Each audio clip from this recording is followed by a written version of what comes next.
Hello viewers, আসসালামু আলাইকুম। আমি আজকে একটা ডিম দিয়ে কত ফ্লাপি একটা কেক, স্পঞ্জ কেক বানানো যায় আপনাদেরকে সেই রেসিপিটা দেখিয়ে দিব। সম্পূর্ণ রেসিপিটা আপনারা মনোযোগ দিয়ে দেখবেন, তাহলে আপনাদের কেকটা বানানোর জন্য আর কোনো ধরনের কোনো প্রবলেম হবে না। আমি ডিমটা ভেঙে নিয়ে সাদা অংশটা আর কুসুমটা আলাদা করে নিয়েছি। খুব সাবধানে কুসুমটা আলাদা করে এখন সাদা অংশটাকে বিট করে নিচ্ছি। বিট করতে করতে একটা সময় দেখা যাবে যে একটা ফোমি হয়ে আসছে। সাদা অংশটা 30% ফোমি হয়ে আসলেই আমরা চিনিটা দিয়ে দিব। আমি এখানে লাল চিনিটা নিয়েছি, আপনারা সাদা চিনি দিয়েও করতে পারেন। লাল চিনিটা দিলে একটু কম দিতে হবে, কারণ মিষ্টিটা বেশি হয়ে যাবে। আর সাদা চিনিটা দিলে আপনারা মিষ্টি যেমন খান সেরকমই দিতে হবে।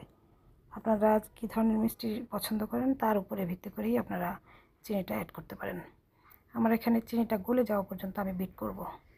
চিনিটাকে সম্পূর্ণ গলাতে হবে, একদম শেষ পর্যন্ত গলে না যাওয়া পর্যন্ত আপনাদেরকে বিট করতে হবে। অনেক বেশি পরিমাণে বিট করতে হবে। চিনিগুলো ছিটে ছিটে চারদিকে ছড়িয়ে গেছে, সেই ছড়ানো চিনিগুলো আমি আস্তে করে নামিয়ে দিচ্ছি, যাতে চিনিটার দানা দানা থেকে না যায়। আমি আবারও বিট করে নিচ্ছি। আমার প্রায় বিট করা হয়ে গিয়েছে, আমার চিনিগুলো গলে গিয়েছে। আমার কাছে মনে হলো ঠিক এই টেক্সচারটা আসার পরে ডিমের কুসুমটা আপনারা দিয়ে দিবেন। আমি এখন ডিমের কুসুমটা দিয়ে দিচ্ছি এবং সাথে ভ্যানিলা এসেন্স আর চকলেট এসেন্স মিক্সড করে সামান্য একটু দিয়ে দিচ্ছি। এরপর সব কিছু একসঙ্গে দিয়ে আমি বিট করে নিব। বেশিক্ষণ বিট করা লাগবে না, কিছুক্ষণ বিট করে আমার বিট করা হয়ে গিয়েছে। এখন আমি শুকনো উপকরণগুলো মিশিয়ে নেব। শুকনো উপকরণগুলো আগেই আমি চেলে রেখেছিলাম। আমি আবার শুকনো উপকরণগুলো মেশানোর সময় আরও একবার চেলে নেব।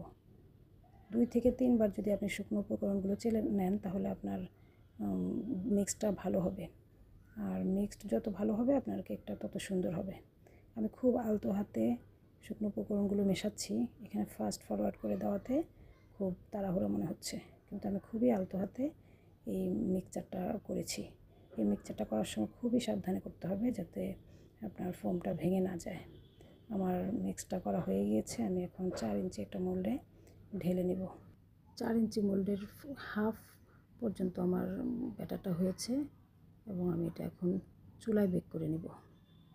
আমার চুলায় বেক করা কেকটা একদম পুরো ভর্তি মোল্ড হয়ে গিয়েছে, আপনারা দেখতে পাচ্ছেন। আমার এই কেকটা কতটা সফট এবং স্পঞ্জি হয়েছে, এখন আমি আপনাদেরকে এই কেকটা কেটে দেখাবো। 4টা স্লাইস করে আমি কেকটাকে কেটেছি এবং কতটা স্পঞ্জ এবং সফট হয়েছে, একদম পারফেক্ট একটা চকলেট কেক হয়েছে। আপনারা যদি মেজারমেন্ট পরিমাণ বুঝতে কোনো অসুবিধা হয় তাহলে কমেন্ট করবেন, আমি কমেন্টে জানিয়ে দেব। আপনারা ভালো থাকবেন। আসসালামু আলাইকুম। সবাই আমার জন্য দোয়া করবেন।